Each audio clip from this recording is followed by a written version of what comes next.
ಕರ್ನಾಟಕದಲ್ಲಿ ಆನ್ಲೈನ್ ಗೇಮಿಂಗನ್ನ 2021ರಲ್ಲಿ ಬಿಜೆಪಿ ಬಸವರಾಜ ಬೊಮ್ಮಾಯಿ ಸಿಎಂ ಆಗಿರ್ಬೇಕಾದ್ರೆ ಈ ಆನ್ಲೈನ್ ಗೇಮನ್ನ ಬ್ಯಾನ್ ಮಾಡಲಿಕ್ಕೆ ಕಾನೂನಿಗೆ ತಿದ್ದುಪಡಿ ಮಾಡ್ತಾರೆ. ತಿದ್ದುಪಡಿ ಆಗುತ್ತೆ. ತದನಂತರ ಈ ಆನ್ಲೈನ್ ಗೇಮಿಂಗ್ ಅವರು 2021ರಲ್ಲಿ ಬಸವರಾಜ ಬೊಮ್ಮಾಯಿ ಅವರು ಸಿಎಂ ಆಗಿರ್ಬೇಕಾದ್ರೆ ಹೈಕೋರ್ಟ್ಗೆ ಹೋಗ್ತಾರೆ. ಬಿಜೆಪಿ ಬಸವರಾಜ ಬೊಮ್ಮಾಯಿ ಸರ್ಕಾರ ಆನ್ಲೈನ್ ಗೇಮ್ಗೆ ಕಾನೂನಿಗೆ ತಿದ್ದುಪಡಿ ತಗೊಂಬಂದು ಬ್ಯಾನ್ ಅನ್ನ ಮಾಡ್ತಾರೆ. ಅದು ಹೈಕೋರ್ಟ್ಗೆ ಹೋಗುತ್ತೆ. ಈ ಆನ್ಲೈನ್ ಗೇಮಿಂಗ್ ಅವರು ಹೈಕೋರ್ಟ್ ಎಷ್ಟು ಪವರ್ಫುಲ್ ಲೆಕ್ಕ ಹಾಕೊಳ್ಳಿ, ಎಷ್ಟು ದೊಡ್ಡ ಲಾಬಿ ಇರಬೇಕು ಇವ್ರದ್ದು. ಹೈಕೋರ್ಟ್ಗೆ ಹೋದ್ರೆ ಹೈಕೋರ್ಟಲ್ಲಿ ಗೊತ್ತಿಲ್ಲ ಆವತ್ತಿನ ಸರ್ಕಾರಿ ಪರ ವಕೀಲರು ಹೇಗೆ ವಾದ ಮಾಡಿದ್ರು ಅಂತ ಗೊತ್ತಿಲ್ಲ. ಹೈಕೋರ್ಟು ಮೋಸ್ಟ್ಲಿ ಸರಿಯಾಗಿ ಸಾರ್ವಜನಿಕ ಹಿತಾಸಕ್ತಿಯಲ್ಲಿ ಸರ್ಕಾರಿ ವಕೀಲರು ವಾದ ಮಂಡಿಸಿಲ್ಲ ಅನ್ಕೊಂತೀನಿ. ಆವಾಗ 2021ರಲ್ಲಿ ಬಸವರಾಜ ಬೊಮ್ಮಾಯಿ ಸರ್ಕಾರದಲ್ಲಿ ಈ ಆನ್ಲೈನ್ ಗೇಮ್ ಅನ್ನ ನಿಷೇಧ ಮಾಡಿದನ್ನ ಹೈಕೋರ್ಟು ಇಲ್ಲ ಅಂತೇಳಿ ಅದನ್ನ ಆ ಕಾನೂನನ್ನ ಸ್ಟ್ರಕ್ ಡೌನ್ ಮಾಡುತ್ತೆ. ಆನ್ಲೈನ್ ಗೇಮಿಂಗ್ ಅವರು ಕಂಟಿನ್ಯೂ ಮಾಡ್ತಾರೆ. ಸಾಕಷ್ಟು ಸಾವುಗಳಾಗಿದೆ ಕರ್ನಾಟಕದಲ್ಲಿ. ಸಾಕಷ್ಟು ಜನ ಅಂದ್ರೆ ಲಕ್ಷಾಂತರ ಜನ ಈ ಆನ್ಲೈನ್ ಗೇಮಿಂಗ್ ಅಲ್ಲಿ ಹಣ ಹೂಡಿಕೆ ಮಾಡಿ ನಾವು ದುಡ್ಡು ಗೆಲ್ತೀವಿ ಅಂತೇಳಿ ಕೋಟ್ಯಾಂತರ ರೂಪಾಯಿಗಳನ್ನ ಕಡ್ಕೊಂಡಿದ್ದಾರೆ. ನಿಮ್ಗೆ ಗೊತ್ತಿದೆಯಲ್ಲ ಗೊತ್ತಿಲ್ಲ, ಭಾರತದಲ್ಲಿ ಸರ್ಕಾರಕ್ಕೆ ಈ ಆನ್ಲೈನ್ ಗೇಮಿಂಗ್ ಇಂದ ಬರುವಂತ ಆದಾಯ ಟ್ಯಾಕ್ಸ್ 12,000 ಕೋಟಿಗೂ ಹೆಚ್ಚು. ಒಂದು ವರ್ಷಕ್ಕೆ ಈ ಆನ್ಲೈನ್ ಗೇಮಿಂಗ್ ಅಂತ ಎಷ್ಟು ಸಾವಿರ ಕೋಟಿ ಸಂಪಾದನೆ ಮಾಡಿದ್ರೆ ಸರ್ಕಾರಕ್ಕೆ ಆನ್ಲೈನ್ ಗೇಮ್ ಆಪ್ಗಳಿಂದ ಬರ್ತಾ ಇರೋಂಥ ಆದಾಯ ಸುಮಾರು 12,000 ಕೋಟಿ ಪ್ರತಿ ವರ್ಷ. 12,000 ಕೋಟಿ ಬರೀ ಟ್ಯಾಕ್ಸ್ ಕಟ್ತಾರಂದ್ರೆ ಎಷ್ಟು ಲಕ್ಷಾಂತರ ಕೋಟಿ ಅವ್ರು ಸಂಪಾದನೆ ಮಾಡ್ತಾರೆ. ಎಷ್ಟು ಜನ ಹುಡುಗರು ಯುವಕರು ಈ ಆನ್ಲೈನ್ ಗೇಮಿಂಗ್ ಅನ್ನ ನಂಬಿ ಅವರು ಹಣ ಹಾಳು ಮಾಡಿಕೊಂಡು, ಸಾಲ ಮಾಡಿಕೊಂಡು, ನೆಮ್ಮದಿ ಮಾಡಿಕೊಂಡು, ಆಸ್ತಿನ ಹಾಳು ಮಾಡಿಕೊಂಡು. ಈಗ ಒಬ್ಬ ಹುಡುಗ ದಾವಣಗೆರೆನಲ್ಲಿ ಶಶಿಕುಮಾರ್ ಅಂತ 19 ಕೋಟಿ ಗೆದ್ದಿದ್ದಾನಂತೆ. ಅವನಿಗೆ ಕಂಪನಿಯವರು ಆನ್ಲೈನ್ ಗೇಮಿಂಗ್ ಇಂದ 19 ಕೋಟಿ ಗೆದ್ದಿದ್ದಾನೆ. ಅವನಿಗೆ ಕಂಪನಿಯವರು ಹಣವನ್ನು ಕೊಟ್ಟಿಲ್ಲ. ಹೋಗಿ ಪೊಲೀಸ್ ಸ್ಟೇಷನ್ ಕಂಪ್ಲೇಂಟ್ ಕೊಟ್ಟಿದ್ದಾನೆ. ಆ 6 ಪೇಜಸ್ ಡೆತ್ ನೋಟ್ ಅನ್ನ ಬರೆದಿಟ್ಟು ನೇಣಿಗೆ ಶರಣಾಗಿದ್ದಾನೆ. ಜೊತೆಯಲ್ಲಿ ಒಂದು 10 ನಿಮಿಷ ವಿಡಿಯೋ ಮಾಡಿ ನಾನು ಸಾಯ್ತಾ ಇದ್ದೀನಿ ಅಂತೇಳಿ ಸತ್ತೋಗಿದ್ದಾನೆ. ಪ್ರಶ್ನೆ ಏನಪ್ಪಾ ಅಂತಂದ್ರೆ, ಈ ಆನ್ಲೈನ್ ಗೇಮಿಂಗ್ ಕಂಪನಿಗಳು ಭಾರತ ಸರ್ಕಾರಕ್ಕೆ ಅಥವಾ ನಮ್ಮ ಸರ್ಕಾರಕ್ಕೆ 12,000 ಕೋಟಿ ಟ್ಯಾಕ್ಸ್ ಅನ್ನ ಕಟ್ತಾರೆ. ಆಮೇಲೆ ನೀವು ಆನ್ಲೈನ್ ಅಲ್ಲಿ ಹಣ ಗೆದ್ರೆ 31.2% TDS ಕಟ್ ಆಗುತ್ತೆ. ಅಂದ್ರೆ 100 ರೂಪಾಯಿ ಗೆದ್ರೆ 31 ರೂಪಾಯಿ 20 ಪೈಸೆ ಸರ್ಕಾರ TDS ಡಿಡಕ್ಟ್ ಮಾಡಿ ನಿಮ್ಗೆ ಹಣ ಕೊಡೋದು. ಎಷ್ಟೋ ಜನ ಗೆದ್ದವ್ರಿಗೆ ಕೋಟ್ಯಾಂತರ ರೂಪಾಯಿ ಗೆದ್ದಿದ್ದಾರೆ, ಲಕ್ಷಾಂತರ ರೂಪಾಯಿ ಗೆದ್ದಿದ್ದಾರೆ. ಕಂಪನಿಗಳವರು ಅವ್ರಿಗೆ ಹಣವನ್ನ ಡೆಬಿಟೇ ಮಾಡಿಲ್ಲ. ಈಗ ಅದೇ ರೀತಿ ಒಂದು ಕೇಸು ದಾವಣಗೆರೆಯಲ್ಲಿ ಹುಡುಗ 19 ಕೋಟಿ ಗೆದ್ದಿದ್ದಾನೆ, ಅವನಿಗೆ ಹಣ ಕೊಡ್ಲಿಲ್ಲ. ಪೊಲೀಸ್ ಕಂಪ್ಲೇಂಟ್ ಕೊಟ್ಟಿದ್ದಾನೆ. ಪೊಲೀಸರು ಗಮನ ಹರಿಸಲಿಲ್ಲ. ಕೊನೆಗೆ ಬೇಸತ್ತು ಈ ಒಂದು ಡೆತ್ ನೋಟ್ ಅನ್ನ ಬರೆದು ವಿಡಿಯೋ ಮಾಡಾಕಿ ಸತ್ತೋಗಿದ್ದಾನೆ. ಸಿದ್ದರಾಮಯ್ಯನವರ ಸರ್ಕಾರ ಬಂದು 7.5 ವರ್ಷ ಆಯ್ತು. ಬ್ಯಾನ್ ಮಾಡ್ತೀವಿ ಅಂತ ಮಿನಿಸ್ಟರ್ ಪ್ರಿಯಾಂಕಾ ಖರ್ಗೆ ಇದಕ್ಕೆ ಇನ್ಚಾರ್ಜು. ಬ್ಯಾನ್ ಮಾಡ್ತೀವಿ ಅಂತೇಳಿ ಅದು ಪ್ರತಿ ಬಾರಿ ಮುಂದೆ ಹೋಗ್ತಾ ಇದೆ. ಕೋಟ್ಯಾಂತರ ಕುಟುಂಬಗಳಲ್ಲಿ ಯುವಕರುಗಳು ಈ ಆನ್ಲೈನ್ಗಳನ್ನ ಆಡಿ ಬೀದಿಗೆ ಬರ್ತಾ ಇದ್ದಾರೆ, ಸಾಲಗಳು ಮಾಡ್ಕೊಂತಾ ಇದ್ದಾರೆ, ಸತ್ತೋಗ್ತಾ ಇದ್ದಾರೆ, ಆಸ್ತಿಗಳನ್ನ ಹಾಳು ಮಾಡ್ಕೊಂತಾ ಇದ್ದಾರೆ. ಈಸಿಯಾಗಿ ದುಡ್ಡು ಮಾಡಬಹುದು ಅಂತ ಆನ್ಲೈನ್ ಈ ಒಂದು ಲಾಟ್ರಿ ಏನಿದೆ ಅಥವಾ ಆನ್ಲೈನ್ ಏನಿದೆ ಬೆಟ್ಟಿಂಗ್ ಸೈಟ್ಗಳೇನಿದೆ ಅದರಿಂದ ಕೋಟ್ಯಾಂತರ ಕುಟುಂಬಗಳು ತಮ್ಮ ಆಸ್ತಿ ಮರ್ಯಾದೆ ಸಾಲ ಮಾಡಿಕೊಂಡು ಎಲ್ಲ ಹಾಳಾಗ್ತಾ ಇದ್ದಾರೆ. ಇದ್ರ ಬಗ್ಗೆ ಮಿನಿಸ್ಟರ್ ಪ್ರಿಯಾಂಕಾ ಖರ್ಗೆ ಅವರೇ ನೀವು ಇದ್ರ ಬಗ್ಗೆ ಗಮನ ಹರಿಸಬೇಕು. ಸ್ಟೇಟ್ಮೆಂಟ್ ಅಂತ ಬಂತು ಏಪ್ರಿಲ್ 2025ಕ್ಕೆ ಆನ್ಲೈನ್ ಬೆಟ್ಟಿಂಗ್ ಸೈಟ್ಗಳಿಗೆ ಬ್ಯಾನ್ ಮಾಡುವಂತ ಪ್ರತಿಕ್ರಿಯೆಗೆ ಮಾಡ್ತೀವಂತ ಹೇಳಿ ಸ್ಟೇಟ್ಮೆಂಟ್ ಕೊಟ್ಟು 3 ತಿಂಗಳಾಯ್ತು. 4ನೇ ತಿಂಗಳು ನಡೀತಾ ಇದೆ. ಮಿನಿಸ್ಟರ್ ಪ್ರಿಯಾಂಕಾ ಖರ್ಗೆ ಈ ಆನ್ಲೈನ್ ಬೆಟ್ಟಿಂಗ್ ಆಪ್ಗಳ ಬಗ್ಗೆ ಕಾನೂನು ಬ್ಯಾನ್ ಮಾಡಕ್ಕೆ ಕಾನೂನು ತರಲೇ ಇಲ್ಲ. ಕೋಟ್ಯಾಂತರ ಕುಟುಂಬಗಳು, ಬಡವರು, ಸಾಮಾನ್ಯ ವರ್ಗದವರು ಆನ್ಲೈನ್ ಬೆಟ್ಟಿಂಗ್ ಆಡಿ ಎಷ್ಟೋ ಜನ ಪ್ರಾಣ ಮಾನ ಆಸ್ತಿಗಳನ್ನ ಕರ್ಕೊಂಡು ನಾಶವಾಗ್ತಾ ಇದ್ದಾರೆ. ದಯಮಾಡಿ ವ್ಯೂವರ್ಸ್ ಕಮೆಂಟ್ ಮಾಡಬೇಕು. ಕರ್ನಾಟಕಕ್ಕೆ online gaming, online betting, online lottery ಇವುಗಳು ನಮಗೆ ಬೇಕಾ? ಯುವ ಜನತೆಗೆ ಸಾಕ್ಷರತೆಯ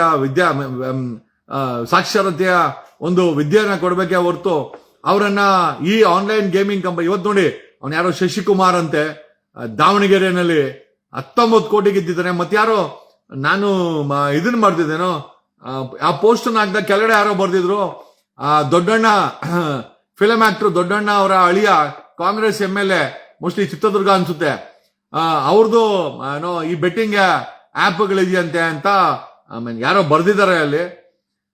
ಇರ್ಲಿ, ಏನ್ ಮಾಡಕ್ ಆಗಲ್ಲ. ಈಗ ಕಾಂಗ್ರೆಸ್ ಅಲ್ಲಿ ಬೆಟ್ಟಿಂಗ್ ಆಪ್ಗಳನ್ನ ಅಥವಾ ಮಾಡಬಾರ್ದು ಅಂತೇನಿಲ್ಲ, ಅದು ಅವ್ರ ಸ್ವಂತ ಬಿಸ್ನೆಸ್ ಮಾಡ್ಕೊಂಡ್ಲಿ. ಬಟ್ ಪ್ರಶ್ನೆ ಏನಪ್ಪಾ ಅಂತಂದ್ರೆ, ಕರ್ನಾಟಕಕ್ಕೆ ಈ ಒಂದು ಆನ್ಲೈನ್ ಬೆಟ್ಟಿಂಗ್ ಆಪ್ಗಳಾಗಿರ್ಬೋದು, ಸೈಟ್ಗಳಾಗಿರ್ಬೋದು ಬ್ಯಾನ್ ಮಾಡಿ ಇವತ್ತಿನ ಸಂಸಾರಗಳನ್ನ, ಇವತ್ತಿನ ಯುವಕರನ್ನ ಹಾಳಾಗಿ ಹೋಗ್ತಾ ಇದ್ದಾರೆ, ಆಸ್ತಿಗಳನ್ನ ಹಾಳು ಮಾಡ್ಕೊಂತ ಇದ್ದಾರೆ, ಸಾಲಗಳು ಮಾಡ್ಕೊಂತ ಇದ್ದಾರೆ. ಆಮೇಲೆ ಯಾವಾಗ ನೋಡಿ ಇವನು ಹುಡುಗ ಶಶಿಕುಮಾರ್ ದಾವಣಗೆರೆನಲ್ಲಿ 18 ಲಕ್ಷನ ಸೋತಿದ್ದಂತೆ, 19 ಕೋಟಿ ಗೆದ್ದಿದ್ದಾನೆ. ಕಂಪನಿಯವರು ಹಣ ಕೊಟ್ಟಿಲ್ಲ. ಈಗ ನೀವು ಆಡ್ತಾ ಇರೋ ಕಂಪನಿಗಳು ನಿಮ್ಮ ಹತ್ರ ಹಣ ಕಿತ್ಕೊಂತದೆ ಹೊರತು ಅವರ ಪ್ರೊಟೆಕ್ಷನ್ಗೆ ಈ ದೇಶದ ಇವರು ಒಟಕಲ್ಲ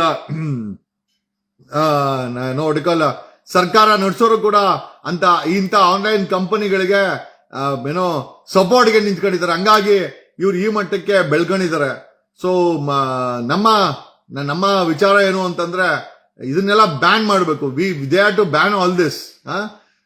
ಮತ್ತೊಂದು ವಿಚಾರ ಏನು ಅಂತಂದ್ರೆ, ಐ ಥಿಂಕ್ ಜಸ್ಟ್ ಏನೋ ನಿಮಗೆ ಗೊತ್ತಿರ್ಬೋದು, ಕೆಲವು ದಿನಗಳ ಹಿಂದೆ, 2 ದಿವಸಗಳ ಹಿಂದೆ ರವಿಕುಮಾರ್ ಅಂತ ಬಿಜೆಪಿ MLA ಅನ್ಕೊಂತೀನಿ.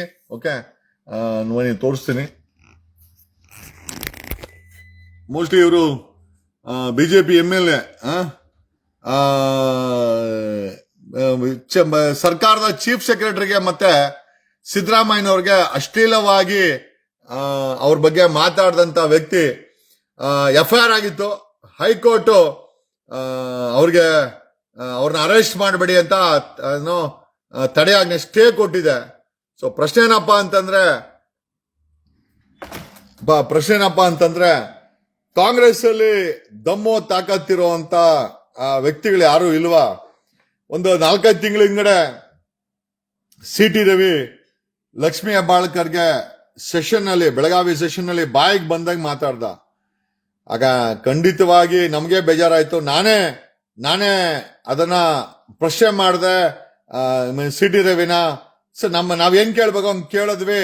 ಎಲ್ಲೋ ಒಂದ್ ಕಡೆ ಹೆಣ್ಮಕ್ಳ ವಿಚಾರಕ್ಕೆ ಬಂದ್ರೆ ಜನ ಮತ್ತೆ ಇವರು ಅದ್ರ ಪರವಾಗಿ ನಿಂತ್ಕೊಂತಾರಂತ CT ರವಿ ಗೊತ್ತಾಯ್ತು. ಈಗ ಚೀಫ್ ಸೆಕ್ರೆಟರಿ ವಿರುದ್ಧ BJP MLC Ravikumar chief secretary Shalini Rajneesh ಮತ್ತೆ ಸಿದ್ದರಾಮಯ್ಯನವ್ರ ಬಗ್ಗೆ ಸ್ವಲ್ಪ ಕೆಟ್ಟದಾಗಿ ಒಂದು ಕೆಟ್ಟ ಅರ್ಥದಲ್ಲಿ ಮಾತಾಡಿದ್ದಾರೆ. ಆರಾಮಾಗಿ ನೋಡಿ, ಸಿದ್ದರಾಮಯ್ಯನವ್ರ ಬಗ್ಗೆ ಮತ್ತೆ ಶಾಲಿನಿ ರಜನೀಶ್ ಬಗ್ಗೆ ಮಾತಾಡಿದಂತ ವ್ಯಕ್ತಿ ಮೇಲೆ FIR ಆಗಿದೆ. ಹೈಕೋರ್ಟ್ ಸ್ಟೇ ಕೊಟ್ಟಿದೆ. ಇದರಲ್ಲಿ ಕೋರ್ಟ್ದೇನು ತಪ್ಪಿಲ್ಲ. ಸರ್ಕಾರಿ ಪರ ವಕೀಲರು ಕೋರ್ಟ್ ನ ಕನ್ವಿನ್ಸ್ ಮಾಡೋದ್ರಲ್ಲಿ ಫೇಲ್ಯೂರ್ ಆಗಿದ್ದಾರೆ. ನಾವೇನ್ ಹೇಳೋದೇನು ಅಂತಂದ್ರೆ, ಸ್ವಂತ ಚೀಫ್ ಸೆಕ್ರೆಟರಿಗೆ ಅಂದ್ರೆ ಸಿಎಂ ಸಿದ್ದರಾಮಯ್ಯ ಬಂದ್ರೆ ಕೋರ್ಟ್ಗೆ ಕನ್ವಿನ್ಸ್ ಮಾಡೋ ಕೆಪಾಸಿಟಿ ಇಲ್ದಂತ ಸರ್ಕಾರಿ ಪರ ವಕೀಲರುಗಳು ಕೆಲಸ ಮಾಡ್ತಾ ಇದ್ದಾರೆ ಅಂತಂದ್ರೆ ಕೆಪಾಸಿಟಿ ಇಲ್ಲ. ಕೋರ್ಟ್ ಏನು ತಪ್ಪಿಲ್ಲ. ಕೋರ್ಟ್ಗೆ ಕನ್ವಿನ್ಸ್ ಮಾಡಕ್ಕೆ ಸರ್ಕಾರಿ ಪರ ವಕೀಲರು ಈ ವ್ಯಕ್ತಿಗೆ ಅರೆಸ್ಟ್ ಮಾಡಬೇಡಿ ಅಂತ ಹೈಕೋರ್ಟ್ ಆದೇಶ ಮಾಡಿದೆ. ಒಂದು ಸ್ವಂತ CM ಮೇಲೆ ಕೆಟ್ಟ ಮಾತುಗಳನ್ನ ಹೇಳಿ ಚೀಫ್ ಸೆಕ್ರೆಟರಿ ಶಾಲಿನಿ ರಜನೀಶ್ ಮೇಲೆ ಹೇಳಿದಂತ ಬಿಜೆಪಿ MLC ರವಿಕುಮಾರ್ಗೆ ಹೈಕೋರ್ಟ್ ಅರೆಸ್ಟ್ ಮಾಡಬೇಡಿ ಅಂತ ಹೇಳ್ತಾರೆ. ಬಟ್ ಕಾಂಗ್ರೆಸ್ ಅಲ್ಲಿ ದಮ್ಮು ತಾಕತ್ತಿರೋಂತ ವ್ಯಕ್ತಿಗಳಂತೂ ಖಂಡಿತ ಇಲ್ಲ. ಆವತ್ತು ಲಕ್ಷ್ಮೀ ಹೆಬ್ಬಾಳ್ಕರ್ಗೆ ಅವಮಾನ ಮಾಡಿದಾಗ ಅಷ್ಟೇನೆ ನಮ್ಮಂತ ಡಿಫೆಂಡ್ ಮಾಡ್ಕೊಂಡ್ರೆ ಇವತ್ತು ನೋಡಿ ಈ ಬಿಜೆಪಿ MLC ರವಿಕುಮಾರ್ ಶಾಲಿನಿ ರಜನೀಶ್ ಸರ್ಕಾರದ ಚೀಫ್ ಸೆಕ್ರೆಟರಿಗೆ ಬಗ್ಗೆ ತುಂಬಾ ಕೆಟ್ಟದಾಗಿ ಲಿಂಕ್ ಟು ಸಿದ್ದರಾಮಯ್ಯ ಮಾತಾಡಿದ್ದಾರೆ. ಇಂಥವ್ರ ಬಗ್ಗೆ ಮಾತಾಡಕ್ಕೆ, ಅಂಥವ್ರ ಬಾಯಿ ಮುಚ್ಚಕ್ಕೆ ಕಾಂಗ್ರೆಸ್ ಅಲ್ಲಿ ಸರಿಯಾದಂತ ಗಟ್ಟಿ ಆಳುಗಳಿಲ್ಲ. ಕಾಂಗ್ರೆಸ್ ಅಲ್ಲಿ ಏನಿದ್ರು ಅಧಿಕಾರ ಬೇಕು. ಬಟ್ ಅವರುಗಳ ಮೇಲೆ ಆರೋಪ ಬಂದಾಗ ಒಂದು ಚೀಫ್ ಸೆಕ್ರೆಟರಿ ಮೇಲೆ ಕೆಟ್ಟದಾಗಿ ಮಾತಾಡಂತ ಇಂಥ ವ್ಯಕ್ತಿ ಮೇಲೆ ಜಸ್ಟ್ ಒಂದು FIR ಮಾಡಿದ್ರೆ ಬಿಟ್ರೆ ಏನು ಮಾಡಿದ್ರೆ ಏನೋ that's the capacity of Congress ಅಲ್ಲಿ. ಹೊಸಬರ್ಗೆ, ನಮ್ಮಂತವ್ರಿಗೆ, ಹೊಸ ಪ್ರತಿಭೆಗಳಿಗೆ ಯಾರಿಗೂ ಜಾಗ ಇಲ್ಲ. ಅಲ್ಲೇನಿದ್ರು ಅಲ್ಲಿರೋರ್ಗೆ ಅಪ್ಪನೋ ಮಕ್ಕಳು, ತಮ್ಮಂದ್ರು, ಮಗಳು, ಮಗ ಇಂಥವ್ರಿಗೆ ಅದು ಅಲ್ಲಿ ಇರೋದು. ಹಂಗಾಗಿ ಯಾರು ತಲೆ ಕೆಡಿಸ್ಕೊಳಲ್ಲ ಅಂತ ಹೇಳುತ್ತಾ. ಬಟ್ ಆದ್ರೆ ಒಬ್ಬ ಚೀಫ್ ಸೆಕ್ರೆಟರಿಗೆ ಅಂದ್ರೆ ಡಿಫೆಂಡ್ ಮಾಡಕ್ ಆಗದಂತ ಲೆವೆಲ್ ಅಲ್ಲಿ ಕಾಂಗ್ರೆಸ್ ಇದೆ ಅಂತಂದ್ರೆ ನಿಜವಾಗ್ಲೂ ನೀವು ಯೋಚನೆ ಮಾಡ್ಬೇಕಾದಂತ ವಿಚಾರ. ಬೇರೆ ಏನೇ ಇರ್ಲಿ, ಏನೋ ಅದು ನಿಮ್ಗೆ ಬಿಜೆಪಿ ಕಾಂಗ್ರೆಸ್ ಬಿಟ್ಟಂತ ವಿಚಾರ, ಏನೋ ಬೈದಾಡ್ಕೊಳ್ಳಿ, ನಮ್ಗೆ ಏನಾಗ್ಬೇಕಾಗೈತೆ, ನಮ್ಗೇನೋ ಆಗ್ಬೇಕಲ್ಲ. ನೀವಿಬ್ರು ಒಂದೇ ರೀತಿಯ ಮನಸ್ಥಿತಿ ಇರೋರು. ಹಾಗಾಗಿ ನಾವಂತೂ ಏನು ಡಿಫೆಂಡ್ ಮಾಡ್ಕೊಳಕ್ ಹೋಗಲ್ಲ. ಬಟ್ ಕರ್ನಾಟಕದಲ್ಲಿ